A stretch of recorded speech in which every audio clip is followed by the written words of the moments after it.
The reality is the wrist is so important in order to throw the ball further and with more power and really with more accuracy as well when it comes to being able to play the quarterback position. I'm sure you have seen one of my videos before that talked about the wrist flick and really being able to time out the wrist, and this video is going to just be able to get a little bit more in depth and continue to be able to get more in depth.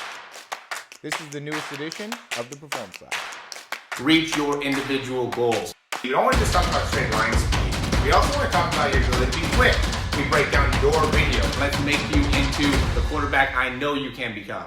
Essentially, we go forward, right? The wrist goes forward. It also goes all the way back. We'll get another angle so you can see the range of motion going back. There's not necessarily one amount of range of motion that we want to have, but we do want to be able to have looseness within all these ranges. It shouldn't feel like a really hard stop when we're going through any of these motions. And then we also have the ability to pronate and supinate. So you can see how this really replicates when you're releasing the ball, being able to turn that wrist all the way over, and then coming back would be the other action. This is essentially loading the wrist. And so when that thumb's coming down, it's more of a pronated action. When it's coming up, it's more of a supinated action. And then we just have really lateral deviation ends up being what I refer to a lot of times. But this would be more of a adduction, where your pinky is coming down is going to be considered adduction, and then where your thumb is going up would be considered abduction. When your thumb's kind of going away from your body, that'd be considered abduction. And then we have flexion and extension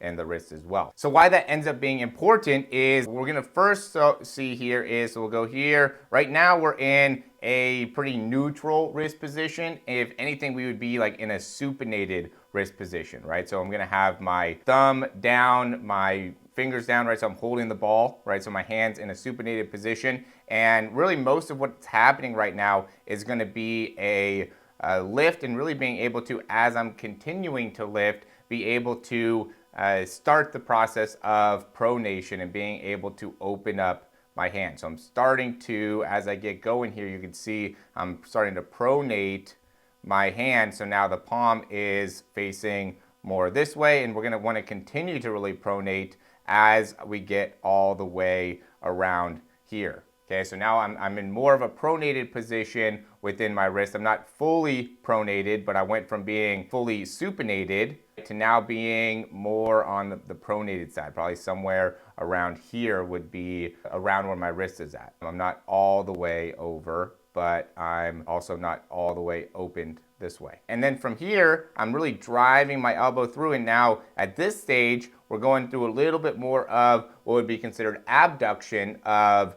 the wrist, and everybody's gonna be a little bit different here. Again, I just wanted you to be able to see and connect with this. I think this ends up being a pretty clear video, so it gives us a good understanding of what's going on. So I'm going into a bit of an abducted movement. I'm not necessarily creating abduction, so I'm not trying to, like, from a muscular perspective, push down my thumb and lift up my pinky. It's just something that's naturally happening as I'm bringing through my elbow. And we do want to have good range of motion back there to be able to establish coming through with the elbow while also being able to have the ability to rotate within the wrist while we're in an externally rotated position within our arm, and as we're trying to develop a pec action as well as a lat movement and a tricep movement as that arm is coming through. So now we're going to be getting more into, again, a neutral position. So now I'm lifting or creating more of that adduction within my pinky, right? My pinky's coming in and downward, so then I can get the nose of the football to come down. And as I'm doing that, I'm continuing to go through pronation. So as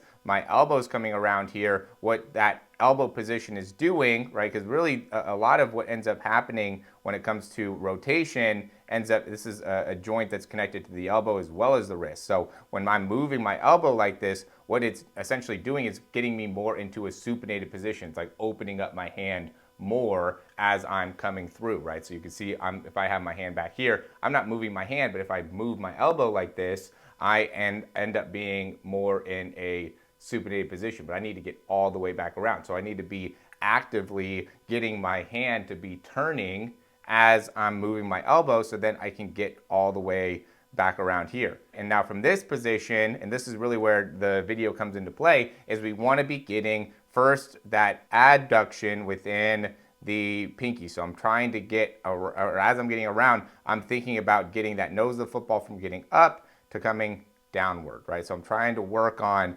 getting that adduction action. So that's the first action that we see, okay, is that adduction within the hand. Then the second action that ends up happening, so now I'm here, I'm getting my wrist to neutral. Now that I've gotten my wrist to neutral, now I'm doing flexion. Now I'm trying to do this. I'm trying to push the ball forward with my hand, with my, really index finger. So I'm coming through and I'm trying to get that, that Steph Curry kind of jump shot as the ball is coming forward. You don't see very much rotation in this stage. You see mostly pressing forward. And then as the ball comes out of my hand, that's when I get into the rotational component of the throw, that pronation action within the throw, and really getting my palm to be able to come all the way up and through. So we want to be able to kind of differentiate those, where it's that adduction, right, the bending of the wrist, then it's flexion of the wrist and being able to push forward. Because a lot of times I see guys that don't get full extension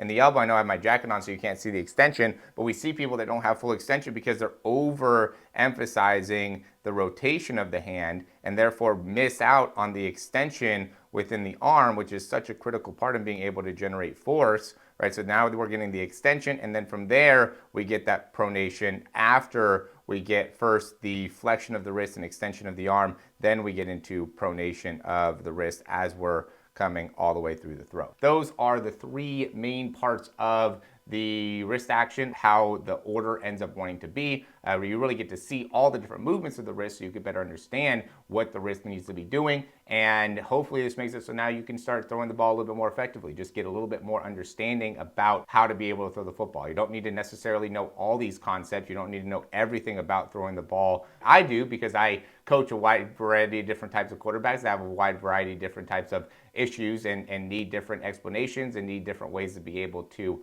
connect and be able to understand the information. But you as a quarterback, or maybe you as a dad or a coach looking to correct a specific problem, you don't need to know everything within the biomechanics, but it does help you to be able to understand certain parts of the movements and the muscles and what the body's doing in order to make it so then you can get the best results within your throw or within the athlete that you are working with or coaching. And so yeah, just getting a little bit more in depth into it, I think can give some clarity and hopefully help with the implementation of the stuff that we've been talking about here to make it so now you can end up throwing the ball with just more understanding and more effectiveness, just that much more power, accuracy, and overall distance. I mean, it changes when you throw the ball further. There's going to be a little bit more of a initial action in that adduction. There's going to be really all three of those movements end up having a lot more force behind them because the nose of football ends up pointing more upwards.